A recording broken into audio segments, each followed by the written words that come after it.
UKLO 1 year masters. No IELTS required up to 5 years visa. High visa success rate. Reddy Venkatareddy గారు, అసలు జానపదాల గురించి మీరు మాట్లాడుతూ ఉంటే నిజంగా సమయం సరిపోవట్లేదు.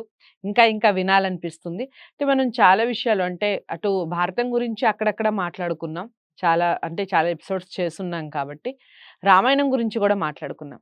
కానీ భాగవతం గురించి, కృష్ణుడి గురించి ఇంతవరకు మాట్లాడలేదు. దానికి సంబంధించిన జానపదం కానివ్వండి, ఆయన అవతారాలకి సంబంధించిన జానపదం కానివ్వండి, ఏదైనా చెప్పి దానికి సంబంధించిన వివరణ ఇవ్వండి. శ్రీకృష్ణుడి లీలలు అపూర్వమైనటువంటివి, అవును. అందరినీ అలరించేటటువంటివి, చాలా అందరిలో ఆనందంగా ఉంటుంది. తానున్నాడు అని చెప్పేది ముఖ్యంగా అది. కృష్ణుడు లేని అసలు ఆ మనిషి లేడండి అసలు.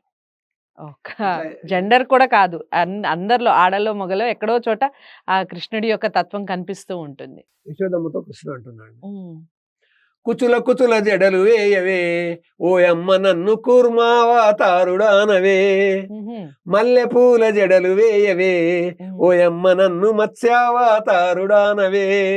మంచి కంఠం ఉన్నటువంటి వాడు పాడితే ఇది ఇంకా చాలా బాగుంటుందండి.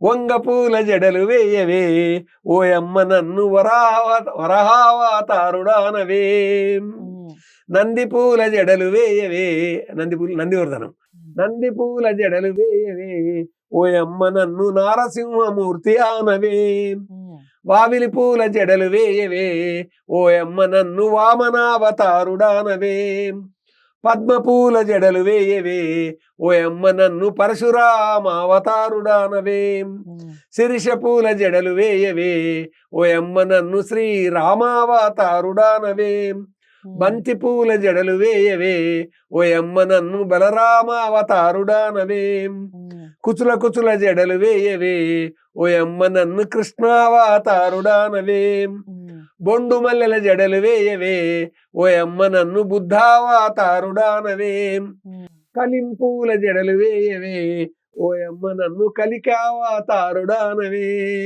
కుచుల కుచుల జడలు వేయవే ఓయమ్మ నన్ను కూర్మావతారుడానవే. మొత్తం 10 అవతారాలు ఆ పూలల్లో వచ్చేసాయండి.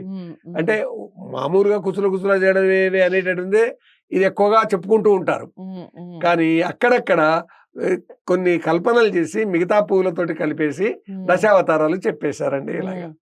సో పూలని వర్ణించారు, అలాగే ఏ పూలతో ఎలాంటి అవతారం అనేది కూడా చాలా చక్కగా చెప్పారు. జానపదంలో ఉన్నటువంటి తీపి ఇదేనండి, మాధుర్యం ఇదే. ప్రతిదానికి ఒక పాట కట్టుకోవడం, దానికి సంబంధించి ఏదో ఒక దాంట్లో అంతరార్థాన్ని వెతుక్కోవడం ఎంత బాగుంది కదా. దశావతారాలు పిల్లలకి చెప్పడం వల్ల మనకు కూడా చాలా జ్ఞానం, మనతో పాటు పిల్లలు కూడా చక్కగా నేర్చుకుంటారు. ఇన్ని అవతారాలు ఉన్నాయని వివరించి ఒక చిన్న పాట ఎంతటి అంతరార్థాన్ని చూపిస్తుందో చూడండి. పూలు కూడా తెలుస్తాయి.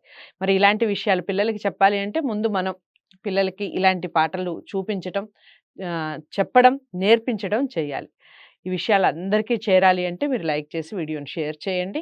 మరో జానపదంతో మళ్ళీ కలుద్దాం. తప్పకుండా ఛానల్ని సబ్స్క్రైబ్ చేసుకోవడం మర్చిపోకండి. నమస్తే.